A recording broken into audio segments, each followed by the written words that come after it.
nagbabalik. Magme-makeup na ulit ako. Alis kasi ako ngayon, te. Pupunta ako sa club. Uy, may tanong ako sa inyo. Maingay ba ako? Yung totoo. Sem break na kasi namin ngayon kasi papasok na yung second sem, diba? So, kailangan namin ng pahinga, bakla. Tapos alam mo ba, te? May bago akong crush. Ay, te, hindi nyo ako makikita magkukwento ng, "Hi, guys. Get ready with me while I tell you about my boyfriend." Yun ang hobby ko. Mangolekta ng crush. Parang Pokemon. Sabi man yung contact lens, oh, palong-palo na naman. Ito yung ginamit kong foundation. Di ko alam saan kami pupunta ngayon. Basta ang gusto ko unang gawin, sumibog. Kala! Gusto ko ikwento yung crush ko. Dali na. Pero naman kasi ako ibang pwedeng ikwento sa inyo. Kwento ko, thesis ko. Okay, my crush starts with the letter A. Ends with the letter N. Ang ano pa sa crush ko, bakla? Swimmer! Swimmer, bakla!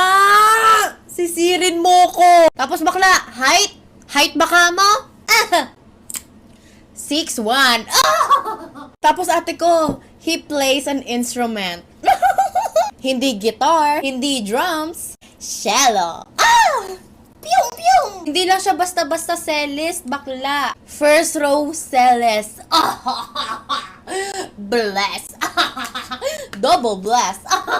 I'm going to use this Charlotte Tilbury na bronzer. Kailangan snatched. Mamaya makasalubong ko yung crush ko dun eh.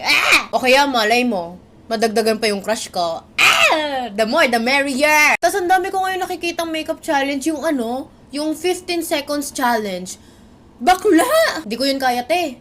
Pass ako dyan, pass. Pagawa mo na sa akin lahat. Wag mo lang madaliin sa pagme-makeup ko, te. Ay, nako, baka jumbagin kita. Ang gwapo talaga ng crush ko, bakla. Napaka chupapi coded. Bilis naman ako gumalaw, pero ayoko rin pinagmamadali ko, ate ko. Ay, kalma mo yung kifi mo.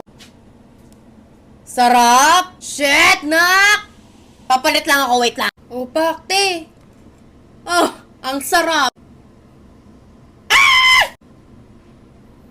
Shit! Tama. Yoko na, te. Tama na. Chibog na ako. Yun lang. Bye-bye!